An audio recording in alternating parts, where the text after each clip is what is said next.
be careful what you wish for. The location of the next summit, you mentioned the Arctic, where I'm from. Last time the European Union was at a summit in the Arctic, it was in Iqaluit in February, which was a G7 summit. I remember it vividly. And I remember this. It was the start of the sovereign debt crisis that affected a number of countries in the world. Okay. Think about the difference between then and now. Think about the institutional changes in Europe.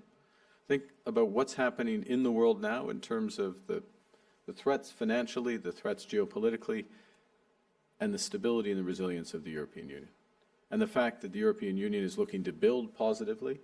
We're honored that part of this building is with Canada, but it shows how much has changed and how much changed when you stay true to your values and stay focused. Alors, en ce qui concerne la valeur et le mandat du nouveau gouvernement canadien, nous avons un mandat fort qui consiste à diversifier, à renforcer nos partenariats internationaux, à trouver de nouveaux moyens de coopération et de connexion, et accroître la sécurité et la prospérité et la stabilité chez nous et à l'étranger, sûrement y compris l'Ukraine. Pour remplir ce mandat, nous nous tenons d'abord à nos alliés les plus fiables, ceux qui partagent à nos valeurs de démocratie, de liberté et de souveraineté. So we're meeting now in that context in, as you just said, in hard times. We might say even a hinge moment of history, a world that's more dangerous and divided, a time where the rules-based international, the global order, rules-based global order is under threat, in a time when technological change is accelerating. And we really have two choices as a jurisdiction, as a country in this circumstance. We can nostalgically look back and long for the old order to somehow return, or we can build a new one with purpose and partnership. And as the most European of the non-European countries, Canada looks first to the European Union to build a better world. And that's what today is about. It's about building on our triple alignment of values, of interests, and of trust built over the years. And so today, this is a new era of cooperation. Our strategic Canada-EU or EU-Canada strategic partnership for the future will build a new and deeper relationship that brings us closer together, from defense to digital, from supply chains to security. We're launching comprehensive negotiations across multiple areas of cooperation, connection, trade, security, digital, climate. And this will make us both more resilient and more prosperous. In many respects, what we're committing to, from our perspective, Canada's perspective, is an ongoing process to an ever closer partnership that will bring our people closer together. Ensemble, le Canada et l'Union européenne pourront créer davantage des opportunités pour les industries et les travailleurs grâce à des échanges plus fréquents et à une meilleure harmonisation des réglementations. Nous pourrons être plus compétitifs grâce à des chaînes d'approvisionnement plus solides et plus stratégiques, et nous lutterons contre les changements climatiques.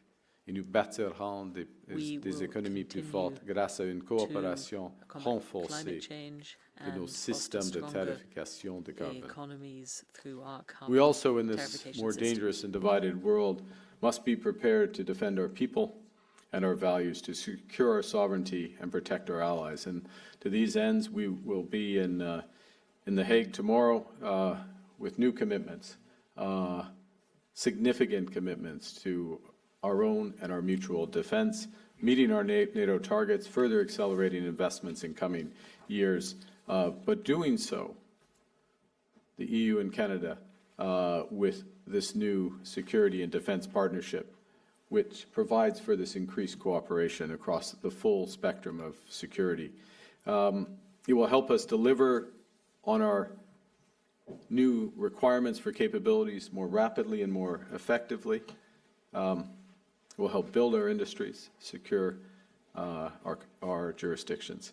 So we are very pleased to be taking this important step towards participation in SAFE as part of Rearm Readiness Europe, bringing shared expertise, joint research and innovation. You know, at its core, final word, Europe was born as a project of peace. And Canada, over the years, over the decades, has served alongside European allies in pursuit of that peace. It's that, in those circumstances, from Vimy to Juno, that the world came to know the value of our strength. But now we're working alongside the European Union to combat climate change, to achieve the Sustainable Development Goals, and to protect, amongst other things, academic and scientific freedoms. In these ways, the world knows the strength of our values.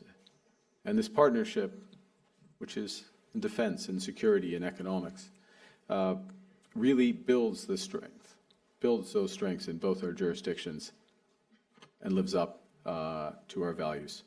So with that, thank you for the partnership. It's not over. As you say, we have dinner, and I know in Europe, dinners are long and they involve a lot of work, at least when they're in this building.